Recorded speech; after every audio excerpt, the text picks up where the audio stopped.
¿Qué tal? ¿Cómo están? ¿A quién no le apetece en pleno verano darse un chapuzón en una piscina o una alberca, como se dice en México? Pero pocos se ponen a pensar que lo cristalino de sus aguas se debe al trabajo de alguien que nunca va a zambullirse en ella. De todo esto nos habla el escritor mexicano Miguel Tapia en su novela Tumbas de Agua, que presenta precisamente este sábado en el Instituto Cultural de México, aquí en París, y que obtuvo no hace mucho el premio Ciudad de Estepona, ahí en España.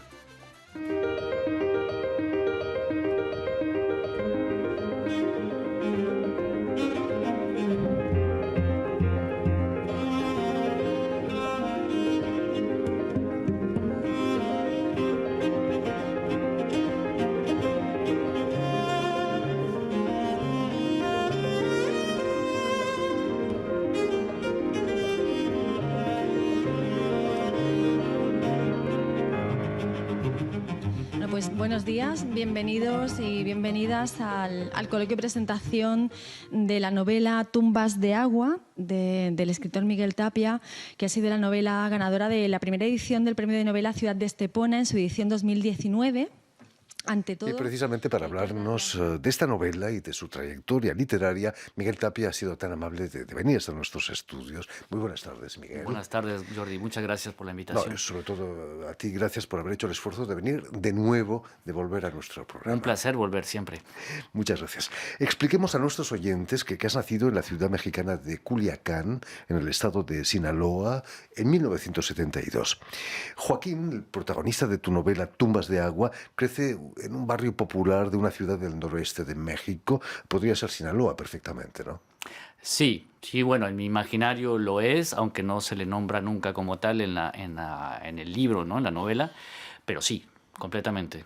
Tú creciste en Sinaloa. ¿Cómo era la sociedad de mexicana ahí en Sinaloa? ¿Estaba dominada quizás por la droga? No sé cómo se conoce en el exterior, o no, no tanto. Pues mira, tiene esa reputación la ciudad y la región, tanto en México como ahora cada vez más fuera de México, ¿no? Gracias, o más bien por culpa de, bueno, películas, series, libros. Y bueno, sí, algo hay de razón, desde luego, porque históricamente es una región en donde se comenzó a desarrollar mucho ese tipo de tráfico desde hace ya bastantes décadas. Y sí, digamos que es algo que ya ha estado presente desde hace mucho tiempo, ¿no? De manera más o menos velada y cada vez de manera más visible. Por cierto, Miguel, ¿había una piscina en tu casa o tú trabajaste alguna vez como limpiador de piscinas, como el protagonista de tu novela? A ver, como limpiador exactamente no, pero sí trabajé en temas afines, como vendedor un poco. Pero sobre todo, algunos miembros de mi familia han estado desde hace mucho tiempo en este oficio, ¿no? Del mantenimiento de albercas, todo lo que se refiere también a la instalación del equipo que es necesario para mantenerlas limpias y el servicio que se le tiene que dar. Y es a través de ellos, de estos miembros de mi familia, comenzando por mi padre, ¿no? Que yo tuve contacto desde muy pequeño con este universo, ¿no? Entonces es un universo que está dentro de mí desde hace mucho tiempo y que impregna muchos de mis recuerdos. Naturalmente teníais una piscina en casa, ¿no? Aunque no empleados que venían a limpiarla, ¿o sí? No, pero porque no había una piscina, una alberca de estas fijas, ¿no? De las que uno necesita estar limpiando constantemente. Era como por épocas, había una de estas piscinas que son, pues como se instalan y se pueden quitar, ¿no? De fibra de vidrio. Pero nunca hubo en mi casa una como la que vemos ahí en la imagen, ¿no? Lamentablemente, pero sí, digamos que yo con mucha frecuencia pude tener acceso a albercas. Siendo una ciudad además donde hace mucho, mucho calor, digamos que era algo en las ciudades bastante común, ¿no? La gente cuando puede se instala cualquier piscina para poder Refrescarse, por exactamente, supuesto. sí. La hermana menor del protagonista no entiende por qué si limpia piscinas no se baña en ellas, ¿no? Es terrible, es absurdo casi. Hombre, sí, pobre Carito se lleva una decepción cuando lo sabe, ¿no? Pero pues sí, ¿no? Es la relación profesional, es lo que pide, ¿no? El trabajo es justamente mantener la alberca en buenas condiciones, el agua bien limpia para que la usen los residentes en la casa, o puede ser la alberca de un club deportivo, de cualquier otro lugar, ¿no? Pero, pues sí, el profesional, digamos, no está ahí para hacer uso de la alberca, ¿no? Carito, Y la ese es hermana pequeña, no es consciente de la distancia social entre... Exacto, ¿no? Y ese es, bueno, ese es uno de los símbolos que marcan esa distancia social, ¿no? Que hay entre estos personajes, Joaquín en particular, ¿no? Que se dedican a mantener las albercas limpias, y los propietarios de las albercas, ¿no? Pues que es una distancia, pues, siempre grande, pero que a veces, como se ve en el libro, ¿no? Puede marcar unas distancias que son, pues, estratosféricas, ¿no? Tanto Terrible. tanto en cuestión de ingresos económicos como en estilos de vida, ¿no? Pobre pendejo, le dice por lo bajo una de las chicas de la casa. Es ese desprecio hacia la gente de otra clase social que ha causado revoluciones, quizás como la Revolución Mexicana. Es probable, no, más bien es seguro, ¿no? Que juega esto, ¿no? Y bueno, en el caso de la chica del libro, ¿no? Lo que llama también la atención es que es una chica que, digamos, que en principio es más o menos de un extracto social no tan lejano al de Joaquín, ¿no? Al personaje a quien insulta y a quien trata de manera tan despectiva, ¿no? Pero que es una chica que logró, pues, un ascender económica y socialmente de manera, pues, muy rápida, Fulgurante. ¿no? Y que de pronto se encuentra de esa posición de poder que a ella le parece que le permite comportarse de esa manera, ¿no? No, Y no siempre es así. abusa de ello. Sí, sí, sí. El hecho de trabajar, aunque sea limpiando piscinas, dice mucho, ¿no?, de la honestidad de tu personaje, en una sociedad en que la delincuencia, la droga impera, ¿no? Es más fácil ganarse la vida vendiendo droga que limpiando piscinas, casi. Sí, sí, sí, sí, ¿no? Es algo que también es muy latente en una sociedad como la mexicana, y en regiones como esta. Eh, es una especie de... Yo diría que Joaquín es un personaje, una persona honesta, pero al mismo tiempo está sobrepasado por la situación, es decir, no logra tampoco saber cómo aprovechar esas otras oportunidades que, por lo visto, sus compañeros del barrio, pues, logran aprovechar, ¿no? Para él todo eso lo sobrepasa. Entonces él se resigna a tratar de salir adelante con lo poco que tiene, ¿no? Y se enorgullece de ello también por lo que le han enseñado. Y es un poco, creo yo, una parte de la conciencia que cada uno de nosotros tenemos dentro, ¿no? Que digamos, es un personaje que representa un pequeño porcentaje de nuestra propia actitud, pues, que es un extrañamiento generalizado, ¿no? Sobre de cómo es que llegamos a este tipo de organización social, ¿no? Bueno, que hay que recurrir, ¿no? a todo aquello que nosotros mismos calificamos como inmoral o deshonesto para poder salir adelante, ¿no? Quizás sea el machismo que impera en muchas de nuestras sociedades latinas lo que provoca esas cosas, ¿no? Hay que ser hombre, y para ser macho se cometen quizás actos de delincuencia.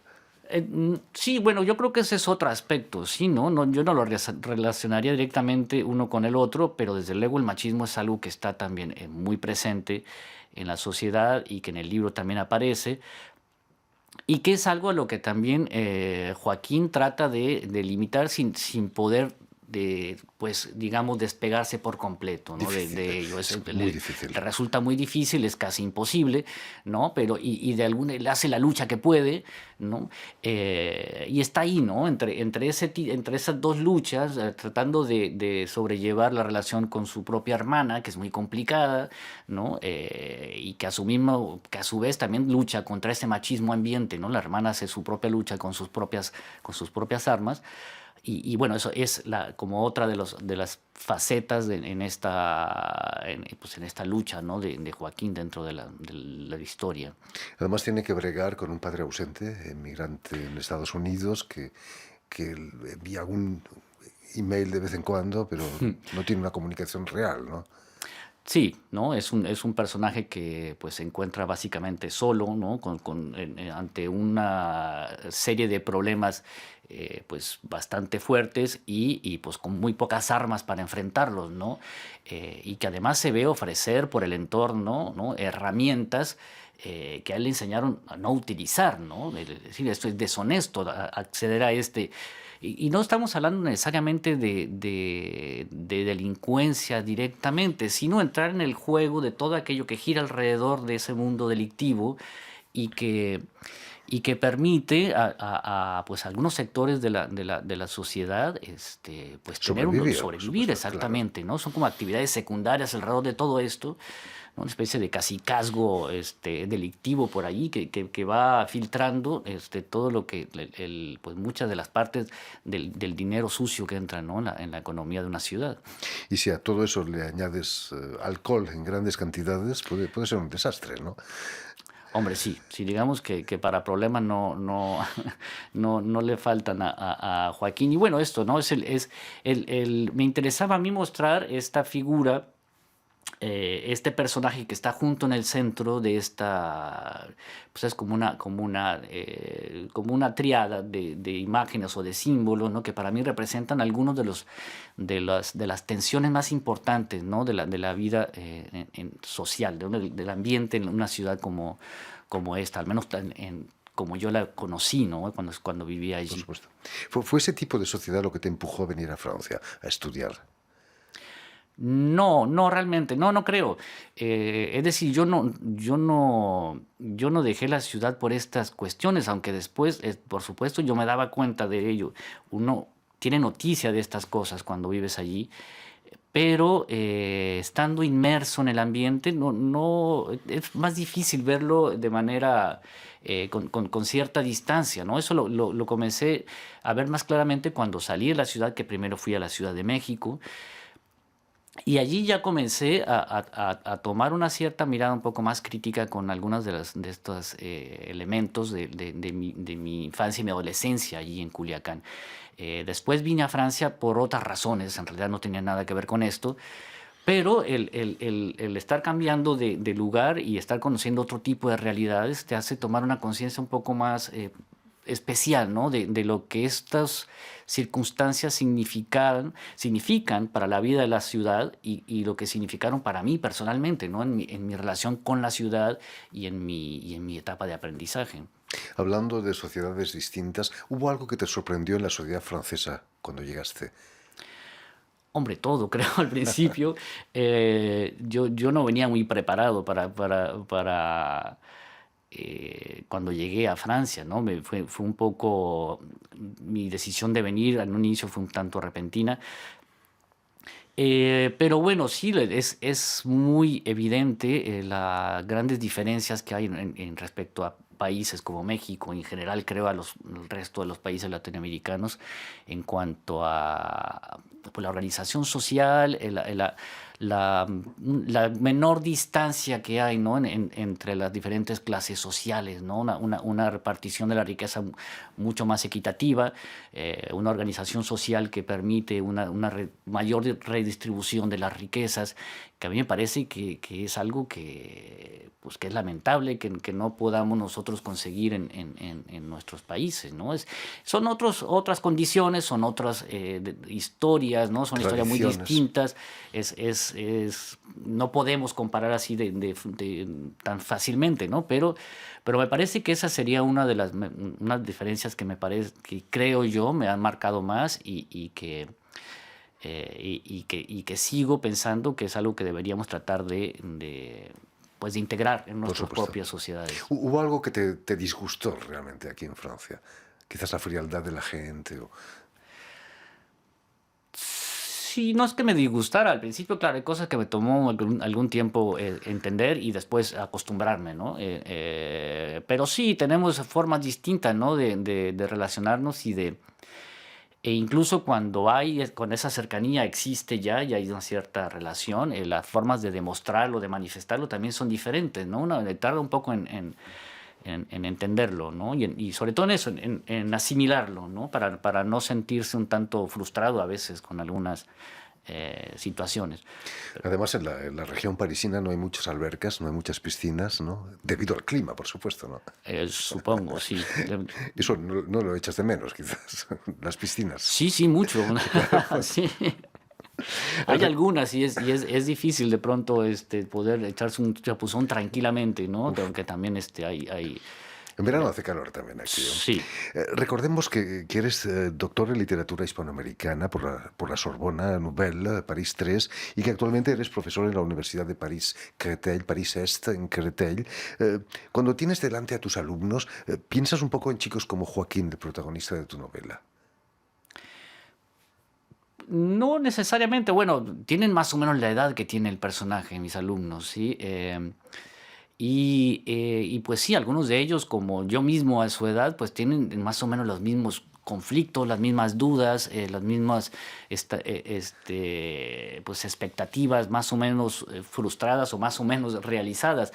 Y no diría que mezclo un mundo con el otro. Me resulta muy interesante, ¿no? Conocer la forma en que estos jóvenes pues viven esa etapa de su vida aquí en Francia, que es una etapa pues, en la que pues, yo no estaba aquí, y a través de ellos descubro muchos detalles de la vida en Francia o en París, en la región parisina, que yo no conocía antes, ¿no? La verdad es que es toda una gran ventana y una forma muy rica e interesante de conocerlo, y al mismo tiempo ellos se interesan también porque yo les hablo mucho de la realidad. En realidad ese es el tema de mis cursos, de muchos de mis cursos, es la realidad socioeconómica en países latinoamericanos, ¿no? Y les llama mucho la atención, muchos de ellos se identifican con muchos de estos problemas, ¿no? Conocen un poco también a través de algunas de estas series de televisión de que hablábamos hace rato, pero claro, les llega ese mensaje con los códigos cinematográficos estadounidenses. Entonces y ahí, bueno, pues, pero es interesante, ¿no? Partir de allí por lo menos y tratar de darles otra perspectiva. Miguel Tapia, ¿la educación sigue siendo la mejor manera de tomar el ascensor social o está averiado ese ascensor social? Hablando de Francia, quizás, incluso de México, naturalmente. De México, sí, bueno, está más que averiado, me parece a mí, ¿no? Está más bien como bloqueado desde hace mucho tiempo. Quizás en algún momento, ¿no? Hace ya varias generaciones, sí funcionó. Diría que quizás la generación de mis padres, bueno, sin duda sí funcionaba en ese sentido. Y ahora, pues bueno, ¿no? Sabemos que la actualidad, el mundo actual, pues ha puesto como cerrojo a muchas de estas diferentes posibilidades, y eso en particular se ve de manera más marcada pues, en países como los nuestros, en América Latina. Y eso es algo que también, desde luego, está en el centro del relato, ¿sí? De Tumbas de Agua, en esa... pues en la frustración, ¿no? que significa esta imposibilidad de ver alguna salida a la situación de estos jóvenes, y que es lo que los impulsa, o en todo caso es lo que ellos toman como justificación para ceder ante estas tentaciones, digamos. Sirenas, las sirenas de la facilidad, ¿eh? Sí, y al mismo tiempo...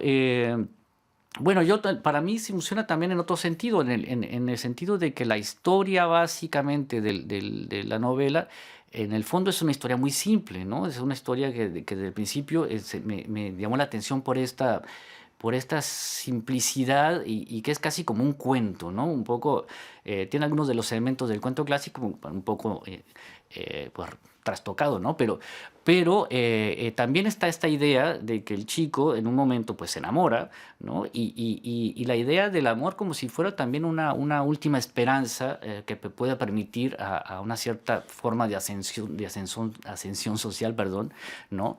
Y es como si Joaquín encontrara en esa opción o en esa idea, ¿no? Del amor de esta chica, la salida o la puerta por la que él puede escaparse de este mar de imposibilidades que los rodea, ¿no? Bueno, lamentablemente tampoco le funciona así, no vamos a contar más, pero digamos, por ahí también, ¿no? Me parece que juega la trama central del libro. Afortunadamente el amor existe, sino que queríamos. Desde luego. Estábamos viendo imágenes al inicio del programa de la presentación de tu novela en la ciudad de Estepona, ahí en España, donde obtuviste el primer premio de novela que lleva el nombre de la ciudad, al que llegaron cerca de 300 novelas, ¿no? ¿Cómo se te ocurrió enviar tu novela a un premio como el de Estepona?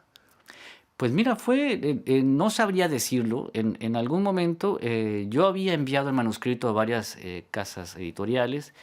En un par de ellas me habían dicho que les interesaba, pero no se veía mucho progreso, no había propuestas concretas. Y yo me decidí, dije, bueno, intentemos otras opciones, ¿no? En lo que se deciden, veamos qué pasa. Y encontré por ahí información de unos creo que 2 o 3 concursos que seleccioné, con bastante buen tino parece ser, ¿no? Porque digamos, no hay muchos concursos, pero no sé por qué yo hice un filtro pues bastante fuerte, porque eso, me quedé con 2 o 3. No recuerdo cómo llegué a este en particular, ¿no? Pero sabía, bueno, sí que en España el hecho de que fuera un concurso, un premio no muy... bueno, era la primera edición, entonces, bueno, no sé por qué me alentó, ¿no? Pensé que era quizás una buena señal. Y así resultó, ¿no? Ya, pero con la suerte, o mala y buena suerte, de que cayó en el año de la pandemia, justo, porque ellos habían programado dar su veredicto en la primavera del 2020. ¿Sí? Se pospuso, pero de esto yo no me enteré hasta mucho después, porque yo también metido en mi propia pandemia, pues digamos que olvidé todo este asunto. Pasó tanto tiempo que yo pensé que esto, bueno, ya como suele suceder, se perdió en la nada. Y casi 6 meses después, no, como 4 meses después de lo que habían previsto, ellos por fin fallaron el premio, y fue cuando yo me enteré, ¿no? Fantástico. Y es un premio mucho más allá de ser honorífico, está dotado con 25.000 euros, ¿no? No es el 1.000.000 de euros que dan en el premio Planeta, pero es un buen pellizco, ¿no? Sí, Una ayuda, al menos, para un muy buen empujón. En fin, pues ya lo saben, tienen una cita este sábado en el Instituto de México, aquí en París, para la representación del libro de Miguel Tapia. Estamos viendo aquí en Las tumbas de agua. Muchas gracias, Miguel, por haber estado aquí con nosotros. Muchas gracias a ti, Jordi. Permíteme también que dé las gracias a Vanessa Loasó y a Julián Lengue, quienes se han ocupado hoy de la realización del programa, y también enviar un saludo muy especial a nuestros telespectadores, porque los tenemos que nos siguen en toda América Latina gracias al canal Unión Continental Latinoamérica, que emite desde Montevideo, y también al mexicano Suma, de la Universidad Autónoma del Estado de Hidalgo, nada más y nada menos. Y a ustedes, muchísimas gracias por su atención, y les damos cita para una nueva edición de El Invitado de Radio Francia Internacional.